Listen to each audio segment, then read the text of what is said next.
विघ्नहर्ता श्री गणेश, श्री गणेश, श्री गणेश। मामा जी, आपने भी तो पिताश्री महादेव को प्रसन्न करने के लिए अपना अंग दान किया था। कृपया आप हमें वो कथा सुनाइए ना। इस प्रसंग का आरंभ दो भयंकर दुष्ट असुर भ्राताओं से हुआ, जो असुर सम्राट विपरिचित के पुत्र थे। उन असुर भ्राताओं में एक का नाम था दुर्दांतक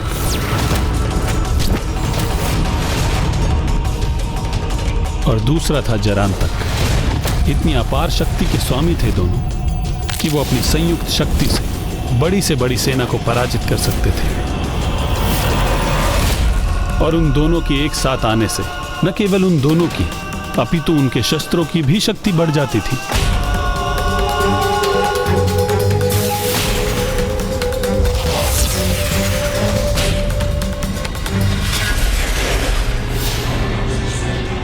और उन दोनों की एक ही लालसा थी, स्वर्ग पर अपना आधिपत्य स्थापित करना। और उनकी इस लालसा में उनके सहायक बने असुर गुरु शुक्राचार्य।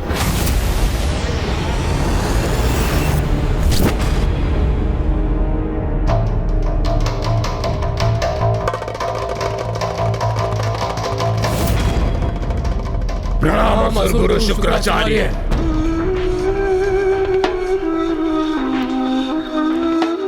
स्वर्ग पर विजय प्राप्त करने के लिए जो हमें चाहिए, क्या वो आपके पास है? यदि नहीं तो हमें आज्ञा दीजिए गुरुदेव, क्योंकि समय व्यर्थ गंवाना हमें तनिक भी नहीं भाता। जो उपहार मैं तुम्हें देने वाला हूं, उसके बिना ही स्वर्ग पर आक्रमण करोगे तो व्यर्थ ही अपना समय गवाओगे। अच्छा, तो हमें शीघ्र ही बताइए, क्या है वो? बताइए बताइए, वो क्या है जिसको पाने के बाद हम स्वर्ग पर विजय प्राप्त कर सकते हैं?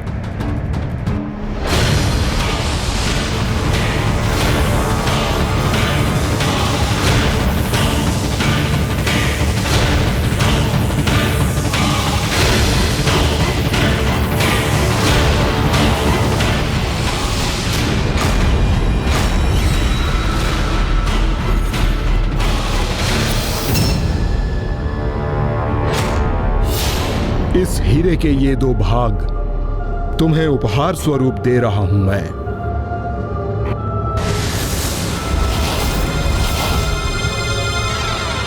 ये कैसा परिहास कर रहे हैं गुरुदेव?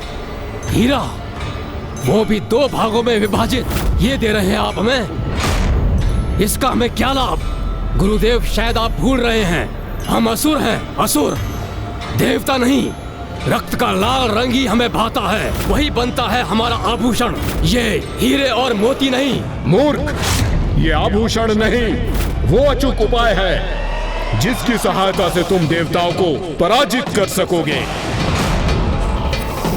ये वो स्थान है जिसमें तुम्हारी संपूर्ण सेना सुरक्षित रहेगी। ये वो छल है जिसे देवता कभी भेद नहीं सकेंगे। जो तुम्हें साधारण हीरे के दो टुकड़े प्रतीत हो रहे हैं, उनका एक दूसरे के साथ जुड़ाव होते ही वो एक मायावी अभेद्य दुर्ग में परिवर्तित हो जाएंगे।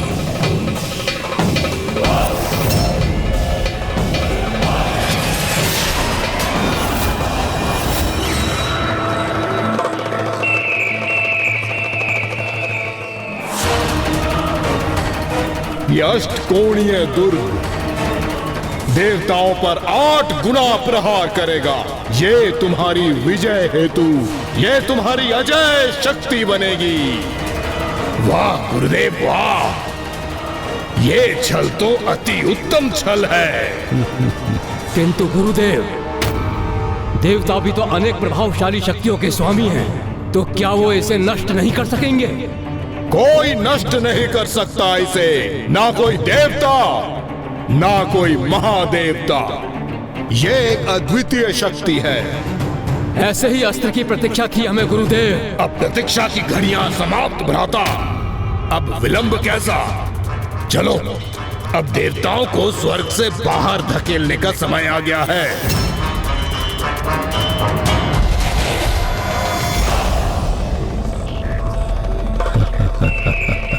और देवताओं को उन पर आने वाले संकट का तनिक भी आभास नहीं था।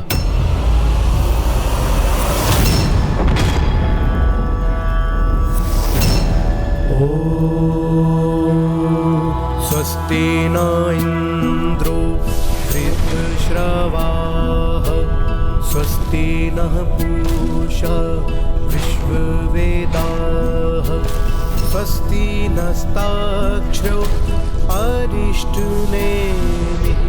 ये ध्वनि कैसी है? बृहस्पति कहीं कोई असुरी शक्ति तो नहीं है जो हमारा यज्ञ भंग करने हेतु यहाँ आई है? ये हीरे के आकार का अष्टकोणीय विचित्र भवन कहीं हमारे लिए संकट तो नहीं उत्पन्न करने वाला? किंतु उसका स्वामी कौन है और इसका प्रयोजन क्या है?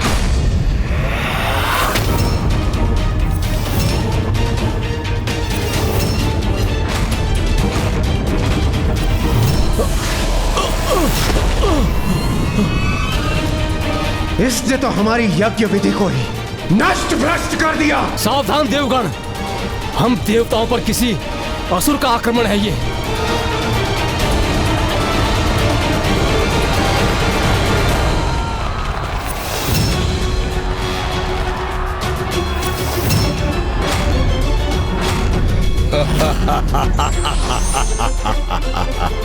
कैसा मायावी भवन है ये? कौन है ये असुर? प्रतीत हो रहा है कि हमने आपके कार्य में विघ्न डाल दिया। किंतु क्या करें, हम असुरों का तो यही कर्तव्य है, तुम देवताओं के कार्य में विघ्न उत्पन्न करना।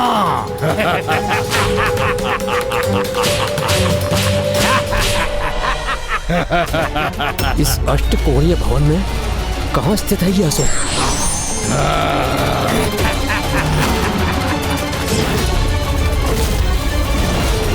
स्वर्गलोक के वासियों सुनो, आज यहाँ नवीन शासकों का आगमन हुआ है और तुम सबका हित इसी में है कि तुम हमारी अधीनता स्वीकार कर लो, अन्यथा तुम सबका सर्वनाश होगा। दुष्टासुर, हमें आतंकित करने का प्रयास मत करो। ना ना ना ना ना ना ना, दुष्ट असुर नहीं, स्वर्गाधिपति पुकारो हमें, स्वर्गाधिपति दुर्दांतक। क्या हुआ, चौंक गए? भ्राता दुर्दांतक की घोषणा शीघ्र ही सत्य होगी।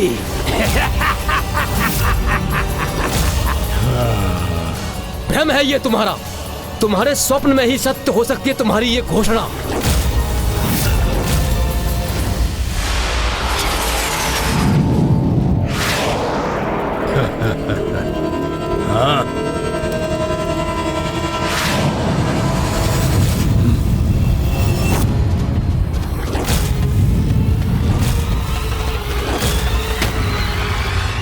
जिस प्रकार तुम यहाँ आए हो उसी प्रकार उल्टे पांव यहाँ से लौट जाओ, अन्यथा तुम्हारे असुरों की जो चित्कार तुमने सुनी है वही चित्कार तुम्हारे मुख से भी निकलेगी।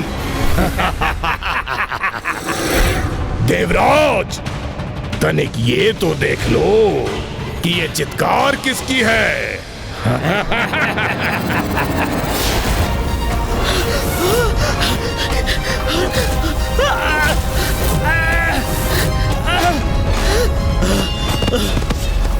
दुष्टासुर, तुम्हारी इस माया का उचित दंड दूंगा मैं तुम्हें।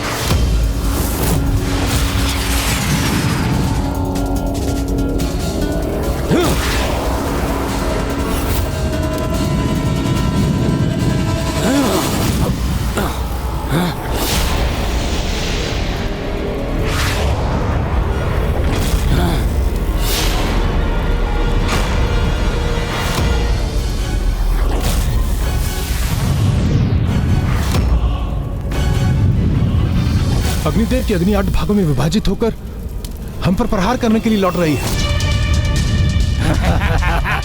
वरुण देव, इस अग्नि प्रहार को रोकने के लिए आप मेरी सहायता करें। अवश्य वायुदेव, हमारी सम्मिलित शक्ति ही से रोक सकती है, आप आराम कीजिए।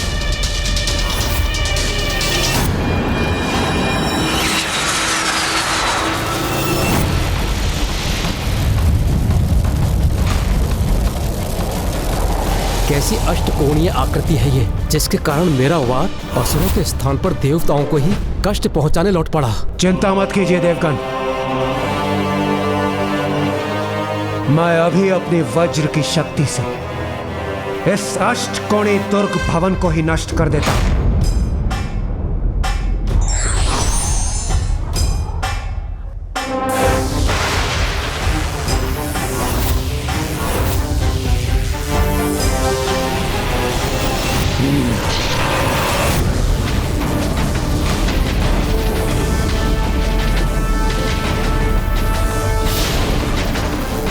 ये क्या, इंद्रदेव की वज्र शक्ति तो कई गुणित ऊर्जा के साथ सृष्टि को ही क्षति पहुंचा रही है।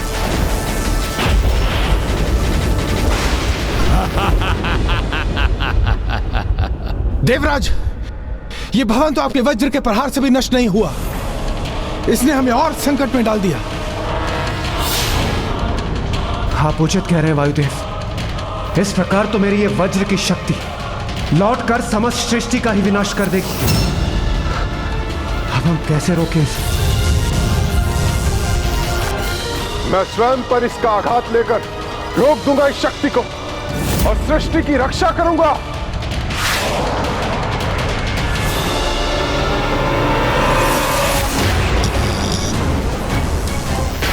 सूर्यदेव ने देवराज की लौटती शक्ति को रोक तो लिया, किंतु उसके लिए उन्हें अपार कष्ट हो रहा होगा।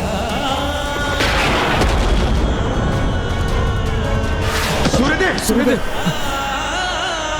संभालिए अपने आप को।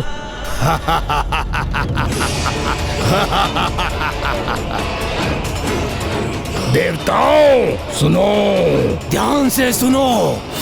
जितनी क्षति तुम हमें पहुंचाने का प्रयास करोगे, उससे 8 गुना क्षति तुमको स्वयं पहुंचेगी। फिर तो हमें तनिक कोई भी श्रम करने की आवश्यकता नहीं है भ्राता दुर्दांतक, क्योंकि ये देवता तो स्वयं अपना विनाश सुनिश्चित करेंगे। हम पर वार करेंगे और स्वयं ही आहत हो जाएंगे। इसके पूर्व की तुम और दंडता करो। मैं तुम्हें और तुम्हारे इस भवन को, जिसका तुम इतना दंभ कर रहे हो, अपनी वायु प्रवाह से कहीं दूर भेज दूंगा।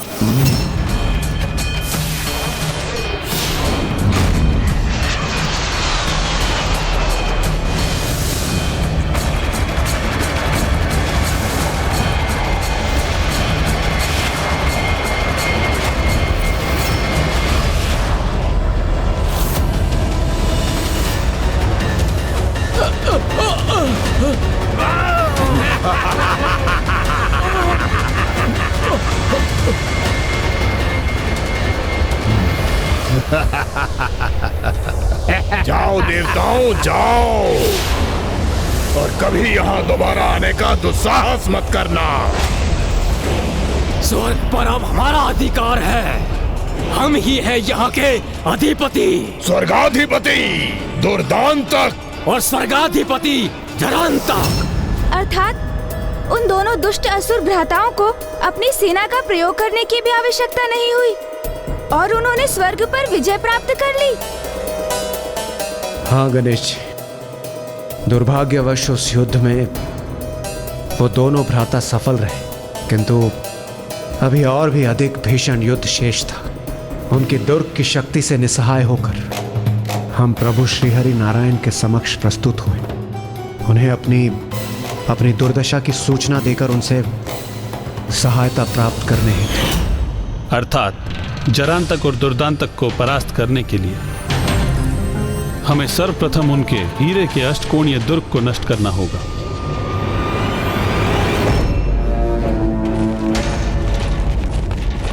भ्राता दुर्दांतक, अब हम मात्र असुर जरांतक और असुर दुर्दांतक के नाम से नहीं, स्वर्गाधिपति जरांतक और स्वर्गाधिपति दुर्दांतक के नाम से विख्यात होंगे। और शीघ्र ही मात्र स्वर्गलोक के ही नहीं, हम तीनों लोकों के अधिपति होंगे और अपने इस अभेद्य दुर्ग में स्थित होकर हम और हमारी सेना विजय के लिए तत्पर है। अब चाहे कोई भी देवी देवता हमसे युद्ध करने के लिए आ जाए, हमें रोकने में समर्थ नहीं होगा।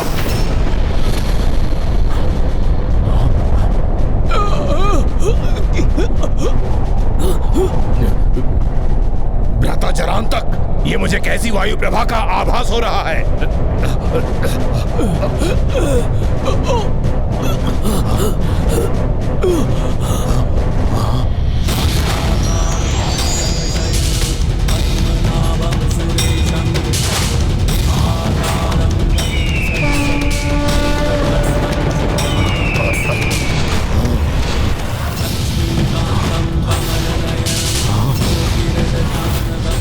स्वयं विष्णुदेव वो यहां आ पहुंचे।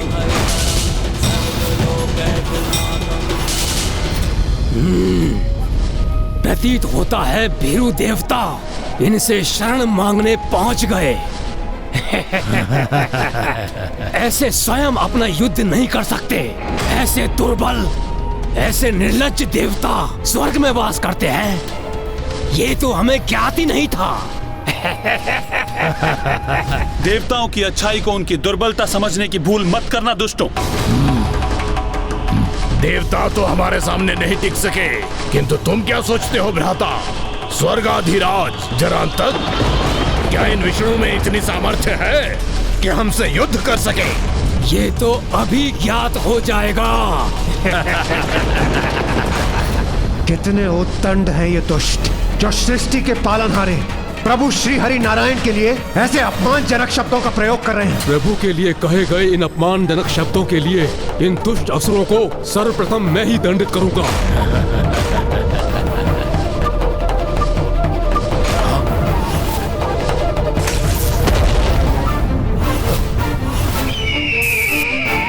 अपने पंजों के प्रहार से नष्ट कर दूंगा इस हीरे के भवन को मैं।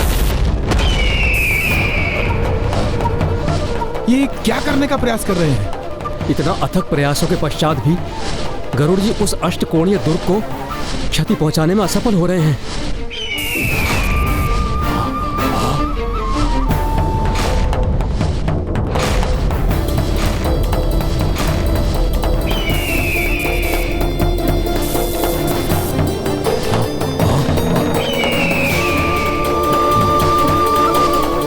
शांत हो जाइए गरुड़ जी, उत्तेजित होने का कोई लाभ नहीं। यदि हम इस दुर्ग को नष्ट नहीं कर सकते तो सृष्टि के बाहर अनंत अंधकार में अवश्य धकेल सकते हैं। आप इस दुर्ग के चारों ओर उड़ान भरिए।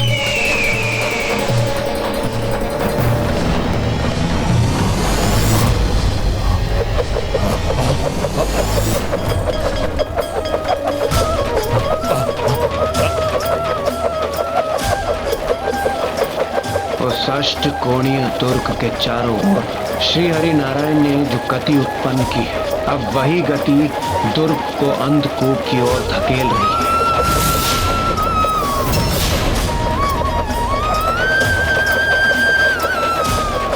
है। ये विष्णुदेव हमारे दुर्ग के चारों ओर उड़ान क्यों भर रहे हैं? हमारे समक्ष आकर हमसे युद्ध क्यों नहीं करते?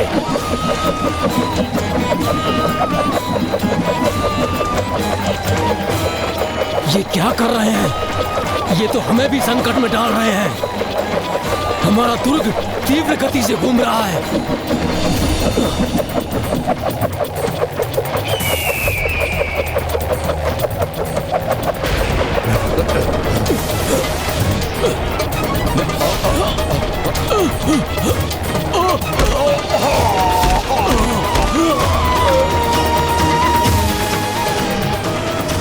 प्रभु श्री हरि नारायण ने इन दुष्टों को वहां भेज दिया जो इनका उचित स्थान है।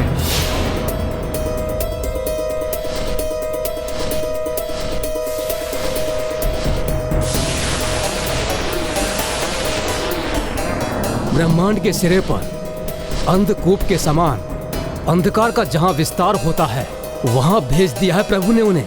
वहां जो भी प्रवेश करता है वो उसके अनंत अंधकार में सदा के लिए लुप्त हो जाता है। अब इन दुष्ट असुरों का भी यही परिणाम होगा।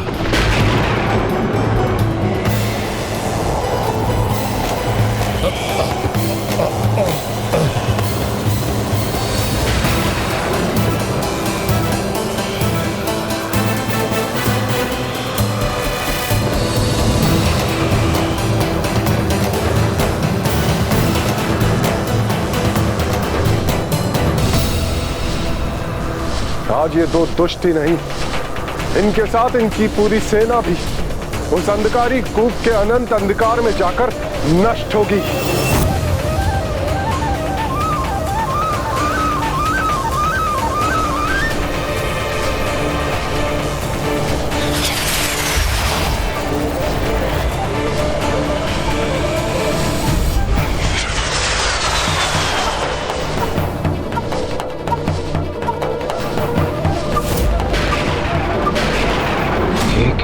वो अंधकूप भी उस दुर्ग को कोई हानि नहीं पहुंचा सका।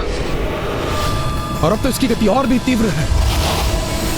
आपका प्रहार तो विफल हुआ विष्णुदेव। अब आप हमारा प्रहार सहन कीजिए।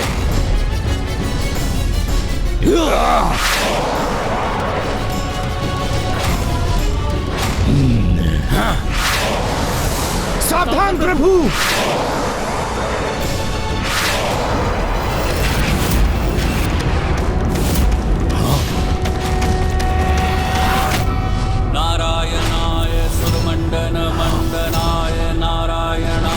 सकल स्थिति कारणाय नारायणाय भवभीति निवारणाय नारायणाय प्रभवाय नमो नमस्ते।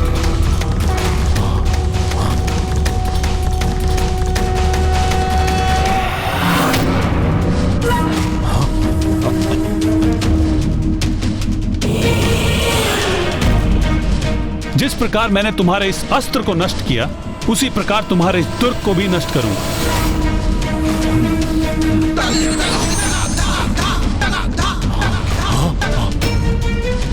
अब इन दुष्टों का अंत अवश्य होगा, क्योंकि प्रभु श्री हरि नारायण का चक्र प्रहार कभी भी व्यर्थ नहीं जाता।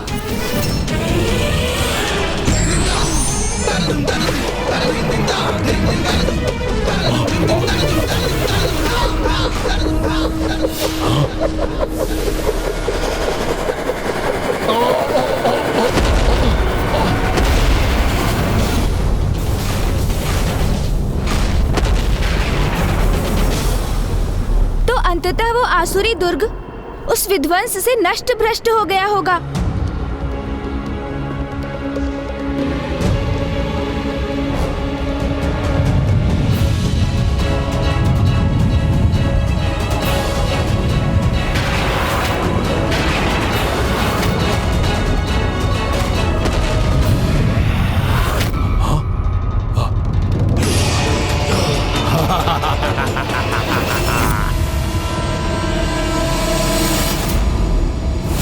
मामा जी, ब्रह्मांड के समस्त अस्त्रों में श्रेष्ठतम है आपका वो नारायण चक्र, जो अत्यंत शक्तिशाली था, जो क्षण भर में शत्रुओं का विनाश करने में सक्षम था, जिसको क्षति पहुंचाना असंभव के समान था। वो भी उन असुरों के हीरे के दुर्ग के साथ टकराकर खंडित खंडित हो गया। हाँ पुत्र, कभी कभी किसी के वरदान और आशीष से प्राप्त अस्त्र असंभव को भी संभव बना देते हैं और शक्तिशाली दिव्य अस्त्रों को भी नष्ट करने में सक्षम होते हैं। किंतु फिर उन दुष्टों का सामना करने के लिए क्या उपाय शेष था आपके पास मामा जी?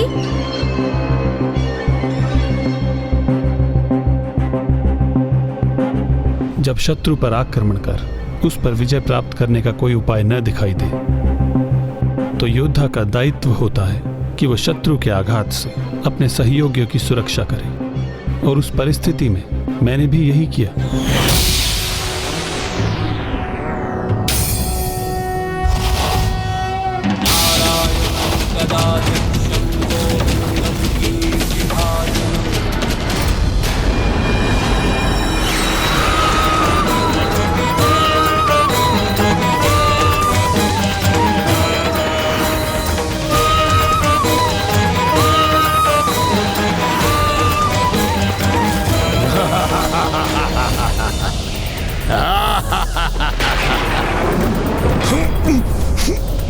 हे प्रभु, हे श्री हरि नारायण, सृष्टि के पालनहारे, हमारी रक्षा का कोई उपाय कीजिए प्रभु। जी प्रभु।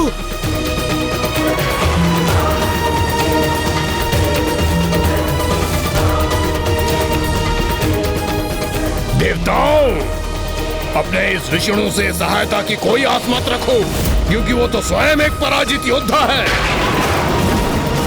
तुम्हारे त्रिदेवों में से एक देव विष्णु देव निम्न और तुच्छ प्रमाणित हो गए हैं।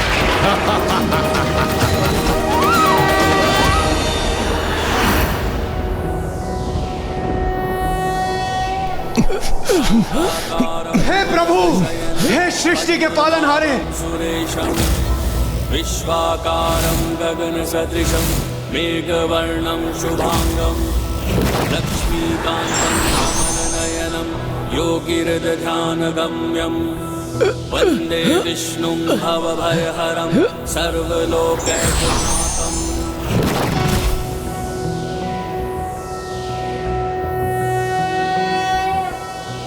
अरे ये विष्णुदेव इतना विकराल रूप धारण क्यों कर रहे हैं? हाँ भ्राता, इनका ये स्वरूप तो हमारे असुर सैनिकों के साथ मुझे भी भयभीत कर रहा है। कदाचित हमें दुर्ग के भीतर जाकर स्वयं को सुरक्षित करना चाहिए।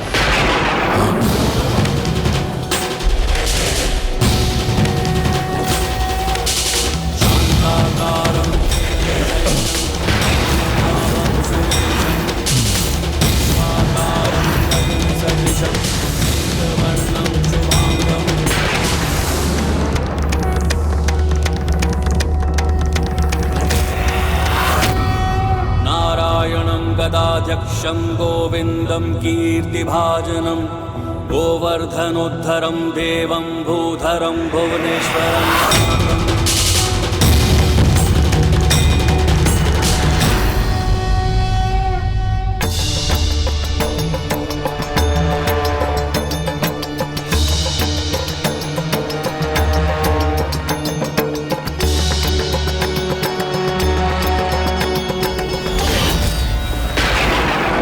विष्णुदेव, हो जाइए क्रोधित, कर लीजिए आप अपना विकराल रूप धारण, लेकिन आप हमारे इस अभेद्य दुर्ग को ना ही भेद सकेंगे और ना ही कोई क्षति पहुंचा सकेंगे। बस बहुत हो गई तुम्हारी उदंडता।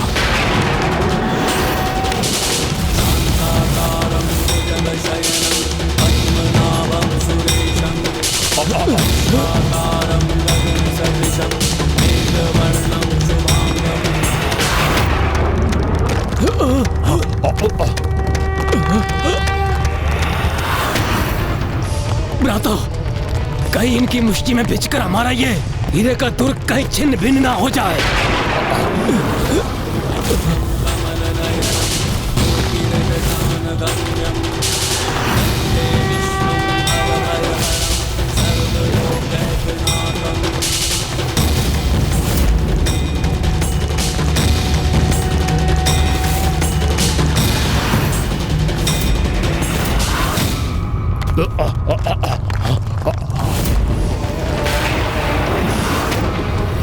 कहा था ना मैंने, आप हमारे इस दुर्ग को कोई क्षति नहीं पहुंचा पाएंगे।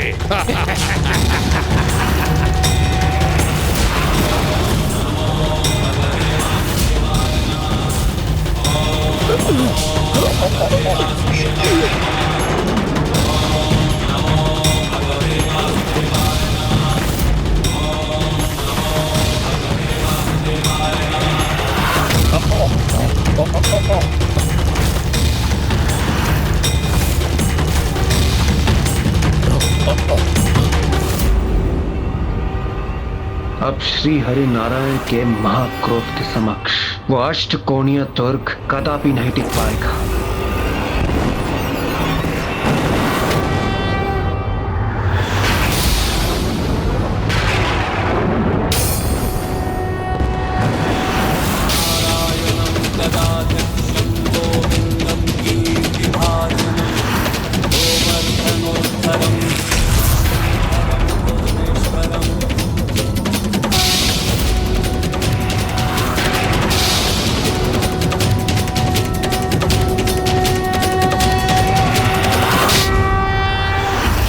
प्रभु श्री हरि नारायण, अपने क्रोध को त्याग दीजिए। शांत हो जाइए प्रभु, शांत हो जाइए। नहीं ब्रह्मदेव, जब तक मैं इस दुर्ग को नष्ट नहीं कर दूंगा मेरा क्रोध शांत नहीं होगा। प्रभु, आपके ये क्रोध की अति आपको शोभा नहीं देती। सृष्टि के पालनहार के क्रोध से कहीं सृष्टि पर ही विनाशकारी आघात ना हो जाए, कहीं पृथ्वी संकट में ना आ जाए। ये क्या हो रहा है? हमें हमारे दुर्ग के साथ यहाँ फेंक दिया विष्णुदेव ने। सृष्टि के पालनहार के क्रोध से कहीं सृष्टि पर ही विनाशकारी आघात ना हो जाए, कहीं पृथ्वी संकट में ना आ जाए।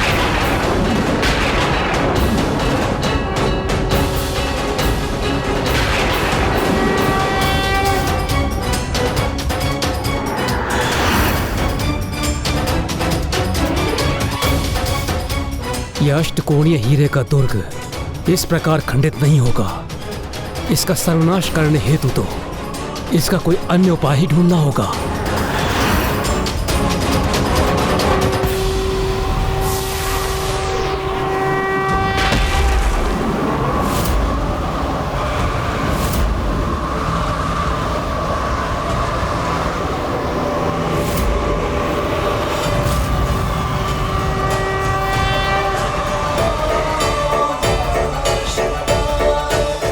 समाधान तो मेरे समक्ष है ब्रह्मदेव।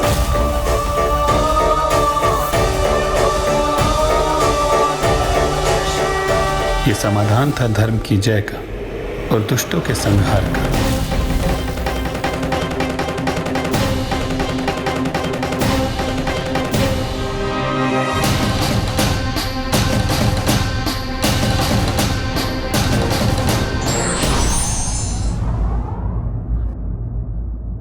एक बहुत बड़ी विजयी के लिए कभी कभी छोटी पराजय का भी सामना कर लेना चाहिए।